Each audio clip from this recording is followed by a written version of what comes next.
Hi, I'm Dana, and I'm a bit nervous today because I've got the type of video that I've absolutely never ever done and did not think that I would have the ability to do, and I'm not sure that I have the ability to do. But one person on TikTok asked if they could hear more of my opinions on Drop Dead Fred, and I literally see it as like a feminist masterpiece that can literally help women leave abusive situations and realise that they're in abusive situations. It's a very, very important film to me. I was going to be like, it's a really important movie. It is to me, okay? But I've written a whole script. I've set up a fucking like teleprompt situation. Like I'm putting so much effort into this. And if it's really bad, then so be it. I mostly just want to get across my love for the film and see if anyone else is like seeing it the way I do, because I feel like it's all there and it's all obvious and I'm just seeing what's in the movie. But I've had people like really strongly disagree with me, and I get very defensive of this film and I've had literal arguments about it. But at the end of the day, it is just a movie. I'm allowed to have my opinion on it. It's, you know, as much as we don't really consider media to be art a lot of the time anymore, it technically is. So it's all objective about whether we like it or not. And I happen to love this little piece of media. So I apologise if you can tell that I'm not looking at you. I apologise if you can tell that I'm reading like a whole script situation. I'm not smart enough to do this without a script. I'm not very good at memorising things. This is how I can make it work for me, okay? You don't have to watch it if you don't want to. But if you're sticking around, let's get into it. Did anyone else have the type of parent that mostly put you down and made you feel terrible about yourself, but also thought they were doing a really good job of parenting? So every now and again, they'd suddenly act like the perfect parent, and you'd be sat there thinking, what a pile of shit. Yeah, so did me and Lizzy. Lizzy is a young woman that has no self-esteem and no self-worth because her mother taught her that those things only exist through pleasing others and fitting what other people want you to be, making her the perfect target for sleazebag Charles. Charles and her mother are not the same though. Her mother's cruel and mean and definitely emotionally abusive, but she's trying to fit into the mould in the same way that she's trying to make Lizzy fit into one. Her clothes, her hair, her carpets, they're not important to her, they're important to the family being pillars of the community. Every part of her life is an act where she's trying to play the right part and do the right thing, and it's not fair for her to push that on Lizzy, but they're both victims of the same cycle. It also leads to the normalisation of the abuse that she faces from Charles, their little put downs about how she's so mousy, the implication of him cheating because she's just not good enough, and he can't help but gaslight her into thinking that them breaking up is entirely her idea, so that he can then return to the situation with no consequences should he change his mind. She's chasing his love and acceptance in the same way that she was taught to chase her mother's, and he gives her just enough validation that she'll keep coming back with the faith that at some point she'll do it right and she'll suddenly be enough for him. But Charles isn't the first man that she felt like she couldn't make stay, and obviously the occasional midnight burglary session or midday mud pie making session isn't going to break her marriage, but her mother lets her think that she's the reason that her father left, her behaviour's the reason that her father left. So when he leaves, she gets this blanket of guilt that smothers her childish curiosity, her wonder, her belief in herself, her rebellious nature. And even though it's Fred that gets locked away by the mega bitch, all those parts of Lizzy are locked away with him. All of those parts of Lizzy are a part of Fred as well, and Fred is a part of her, and he just gets locked away. And obviously, that brings us to the man, the myth, the imaginary friend, Drop Dead Fred himself. Lizzy doesn't even remember him until she bumps into Mickey, and he brings up her invisible childhood friend, Drop Dead Fred, who they both accept was real, and they both say was most out of control when her mother was... You know. But he always stood up for her in a way that no one else could because they were scared of her mum just like she was. And we see this really fast when she gets home and her mother's there to take her back to her childhood home as though it's where she belongs. And even though her and her best friend Carrie Fisher, Janie, they both say it's not happening, she's back at the house in the next scene with no argument because honestly, what is the point in arguing with someone that she feels completely powerless against? Lizzy tries, she communicates what she wants, but she knows that it won't make any difference, so she just goes along with it in the end. And it's once she's back in her bedroom, surrounded by the representation of the child that she was, and in a lot of ways still is, that Drop Dead Fred finally escapes the prison that her mother put him in all of those years ago. He's the reminder of who she was and what she loved and who she wanted to be without any hint of what her mother wanted from or for her. He's crude and rude and gross and loud and ridiculous and all of the things that Lizzy hasn't allowed herself to be since her father left. because her mother made her feel as though her being those things was the reason that he left, as though her being herself was the worst thing that she could possibly be, and it drives the people that love her to leave. The first many times that I watched this movie, I was trying real hard to figure out whether or not Drop Dead Fred is actually real and if he's actually manipulating these situations. And we have the moments like the violin scene where we know for sure that it's Lizzy that beats up the violinist because Fred is the violinist for a moment there. Whereas in the boat scene, it seems a lot more like he's doing a lot of the decisions. But then alternatively, we also have the restaurant scene where it seems as though she's really fighting against Fred, and almost as though she's fighting against what her base child inner core self wants versus what her adult self believes that she should want based on what her mother and Charles have taught her. But that's the thing, is that in healing, you have to know what to heal from, and a big part of it all for Lizzy isn't even healing, it's realising that the people she's closest to are the ones that are abusing her and being abusive towards her and not treating her in the way that she deserves. She loves them and strives to do her best for them, and everything about her is focused around them because that's what they want from her and have trained her to do. And she has to be in situations, mostly caused by Fred, where she's forced to make her own decisions and forced to learn that she doesn't need other people to always tell her what's best and what she should do. And that leads her to see that they're not even actually always telling her to do what's best for her, they're just telling her what to do based on what they want. And she can make decisions based on what she wants, and it can turn out okay. And that's where we see that Lizzy doesn't panic about Fred until she gets the note that he writes pretending to be Charles, which, side note, she could not have written on her own because she's at the mall with her mum when that arrives. She didn't write that. And it's one of the first times that we see her get really emotional as well, and she cries and she says that she's embarrassed. But when Fred asks, why do you want him, why are you in love with him, she can't give him real, actual, tangible reasons. She's just like, oh, he's romantic, I guess. Sometimes he makes me feel nice, you know? And that's when she finally goes and talks to Janie about it, as the only person in her life that views her as completely her own person. Janie is so independent and so her own woman that she can't imagine other people wouldn't be like that, and she sort of sees that Lizzy isn't, but she knows that she is.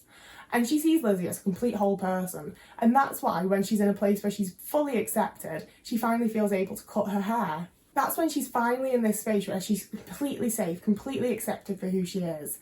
And the first thing that her/Fred do is give herself a haircut. And sure, it's wonky and she's got to go and get it fixed and everything, but she's just been made to look like her mother. And the very first thing that she does when she's in a safe space, when she's no longer in that fight or flight kind of mode, first thing that happens is she cuts her hair. And whether it's her or Fred that do it, I'm seeing them as like two halves of the same being. But even in the one place where she's accepted fully as herself, she's so unsure of who that is and what she's supposed to do as herself that she crashes her best friend's houseboat, her home, in pursuit of Charles, who might not even be Charles, she just thinks it looks like him. Because it's easier to do that than it is to exist as herself without an outward force telling her who she should be and what she should be doing. And having that freedom is also why her and Fred have such a big fight in the restaurant. Mickey is such a big part of her childhood, this thing that was supposed to be locked away forever, as well as being another person that offers her freedom and acceptance to be herself. It's also a great scene for confusing the lines between what Fred is actually capable of doing.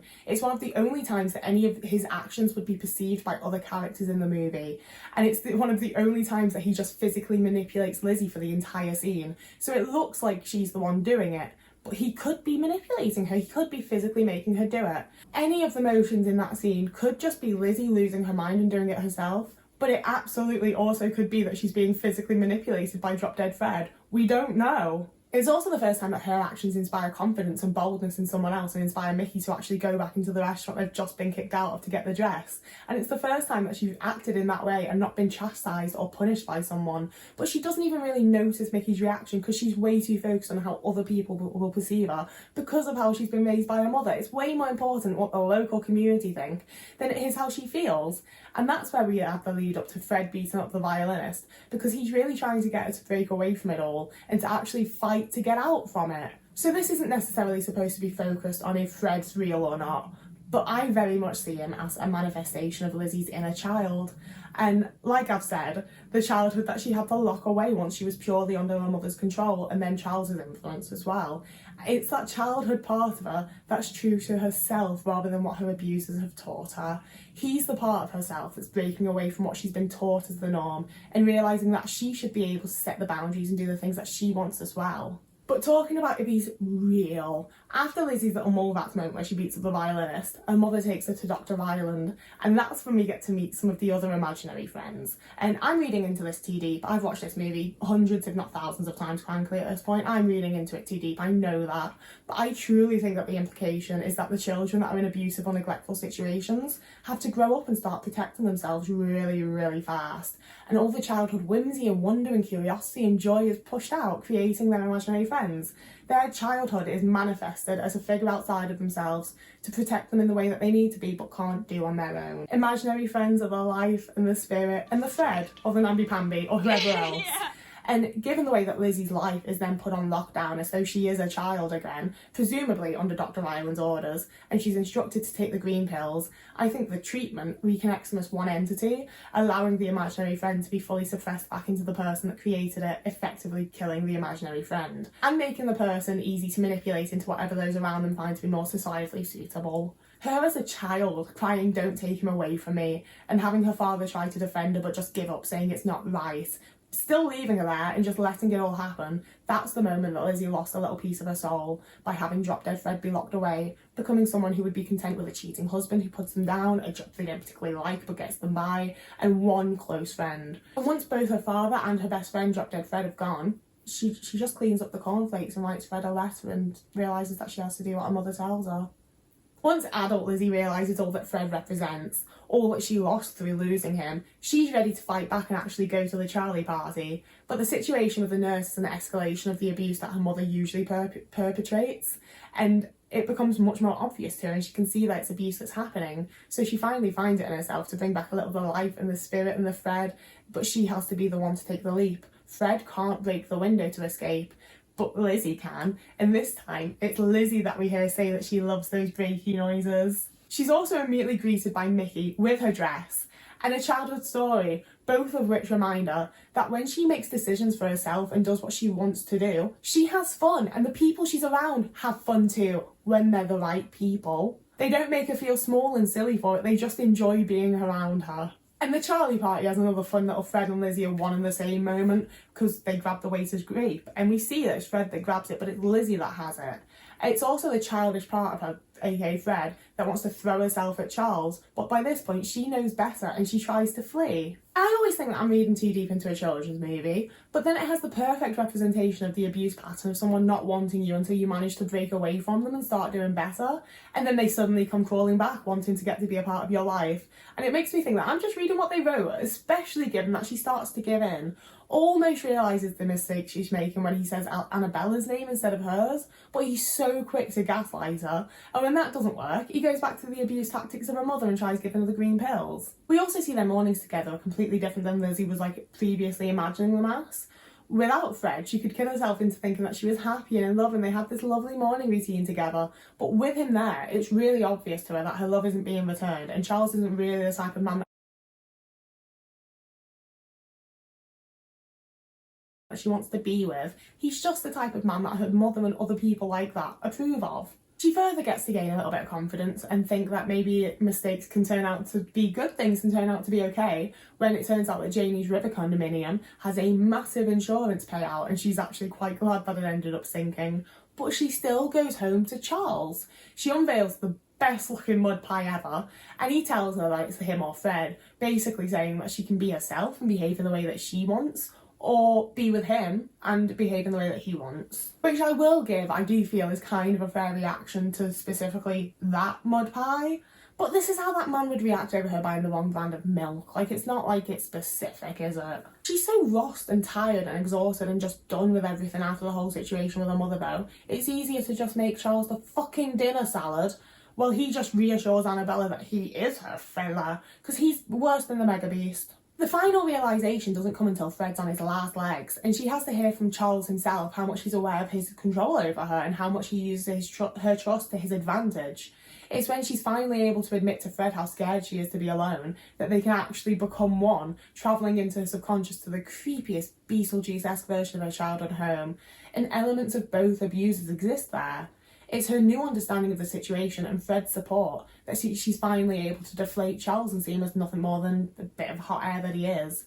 Fred can't be the one to push the journey ahead though, so Lizzy has to use her knowledge of herself and the situation that she's in to grow a tree like the one that she used to escape her mother, and she has Fred's support the entire time. She couldn't have done it without him, but she very much does everything for herself.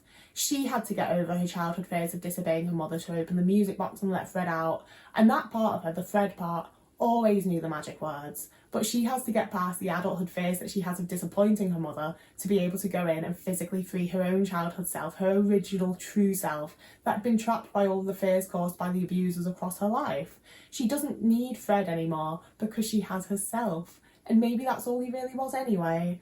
Fred was never any sort of white knight. Fred wasn't the one that was ever going to save the day, and even if he's not technically a part of Lizzy, all he did was be there for her, and a lot of the time that is all people really need. They just need someone that is there for them and accepts them as they are no matter what. And he always pushes her towards what he thinks is the right thing, but anytime she decides that it's not, so be it. We finish up with her taking Charlie's car because she is a bad bitch, and I hope she got that in the divorce settlement and didn't just drive off in it. But even if she did, honestly, go for her. And she also has the final confrontation with her mother where she leaves. She has the strength and understanding of the situation that she's never had before. And as much as she can understand and have empathy for her mother, she also knows what's best for herself. And the thing that's best for her is leaving that situation. And the final scene, Natalie inheriting Drop Dead Fred. My take on this is that Natalie isn't an abused child. Natalie didn't need to make her own imaginary friend, so she gets to inherit Drop Dead Fred. In the deleted scenes, we see that they have this little imaginary friend world, essentially. You've heard how I think they're created, and I think once they're no longer needed, they return to their own world until they're assigned to a kid that doesn't need to make their own, just to have fun with. And a little bit of all those children that had to create one, they get to have just a little bit of their childhood, go off and have a childhood with all the nice happy kids. So yeah, that's my little autistic guide to Drop Dead Fred. That's how I feel about the movie. So yeah, that's the end of the scripted part of the video. This next bit's just gonna be me yammering for a minute, because like I said, this film is very, very important to me. And the reason for that is that I saw this for the first time when I was about 17, 18. I would have been 18, it was after my dad died. Fun landmarks that I have in my life. So yeah, I would have been 18 and my ex got me to watch it. I didn't know who Rick Mail was. I thought it looked kind of silly. I didn't really particularly want to watch it, but he really liked it and he was like, no, we have to watch it. So obviously we did, because I just did whatever he wanted me to. And it hit me right in the fucking soul. I sobbed. I still cry every single time I watch this movie, but I sobbed the first time, and my ex was very off-put by it, and he was like, okay, I'm gonna go to bed now. And I just sat there and I watched it another time that night. I had months where I watched this film like daily. It was the only thing that made me feel any better. It was the only thing that like made me feel good. I needed Drop Dead Fred, frankly. It was a whole thing for me, and in a lot of ways it still is, because it was very much through watching this film that I was like, it's a little weird that I heavily relate to Lizzy because my mum's like that. It's weird how I keep looking at Charles and being like, yeah, that's something my boyfriend says to me, you know? I was raised in a way where a lot of the situations I was in were very, very normalised, whether they were normal or not. And it was watching Drop Dead Fred that had me reconsidering things and looking at things in a different light and being like, wait, I don't think this is okay. And it took me several years, and there were other films that massively prompted things for me and things that people said to me that prompted things for me. But this was a very, very big part of me realising that I was in abusive situations that I needed to get out of. It was a very big part of me having the strength and the courage to get out of them. I can't tell you how much this film means to me. I feel like you're getting a good fucking hint at it, considering I've just made a whole scripted video about it.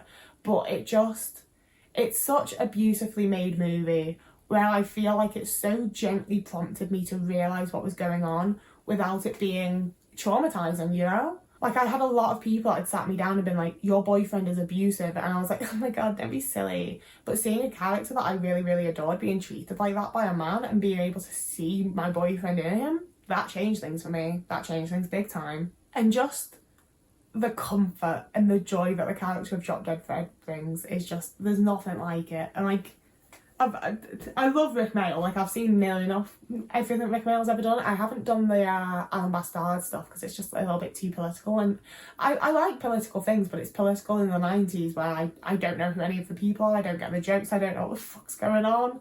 But like, I've watched a lot of things with Rick Mail in, and Drop Dead Fred will always be my favourite character. The man had such range, such an incredible actor, such a just incredible comedic talent. But Drop Dead Fred is just the warmth and the softness that he has as that character while still being so funny and loud and crude and awful. I adore him. And the way that just watching this movie and seeing that character lowers my anxiety. Like, I feel my fight or flight like fucking settling when I watch this film. It's just, it's a perfect movie for me. I don't care. You can tell me anything. I don't care. It's a perfect movie. There's also the deleted scene where Drop Dead Fred's walking on top of water, and I'm actually pretty sure they didn't do any effects for that. I'm pretty sure that Rick Mail just could walk on water, honestly. But yeah, my voice is starting to go. I had to read all of that. I've still got to actually edit the fucking thing. I'm going now. If you want to see me talk about anything specifically, do just comment, because literally one person commented this on my TikTok and I was like, you literally do not need me to ask twice to talk about Drop Dead Fred. I will do that immediately. But yeah, so obviously you can follow me over on TikTok if you'd like to. I see comments and reply to comments a lot more over there, I won't lie. You can like and subscribe here still though, that would be very nice. You can also follow me over on Instagram, where I mostly post pictures of my cat or food. A lot of food pics in my stories. You can also join me over on Patreon and become a patron, and I have actually sorted the fucking end screen finally, so I am actually doing the things I say I will over on Patreon that people are paying me for, you know? I'm gonna actually do it, guys. It's gonna be great. I also have more like writing and bits that I want to post over there, and I'm probably going to post like the whole script just as is. Just I really do want to post more on Patreon and like feel more part of that community and stuff. When I actually do it, it'll be really nice, I swear. And if you don't want to do a whole monthly thing, you can also do a one-time donation for me over on Ko-fi, if you would so choose, if you would so like to. There's no pressure, you don't have to. I make content because I really enjoy making content. I love the reaction that I've gotten from you guys. Like, it's just a whole nice thing. You know, like, even when I didn't get any views at all, I still loved making content. And actually getting views and having an actual interaction with an audience, like, it's the best thing that's ever happened to me, except for meeting Kevin Smith, to be quite honest with you. So there's that. I am finally gonna go now. I don't know why I'm like... I was gonna say, I don't know why I'm so manic. I'm not. I'm just in a good mood, and I'm like, what the shit is a good mood? Sounds fake. You're about to want to kill yourself. So yeah, I'm gonna go now. Whoever you are, wherever you are, I hope you're having a lovely morning, evening, day, afternoon, week, month, year, and I will see you again in a couple of days.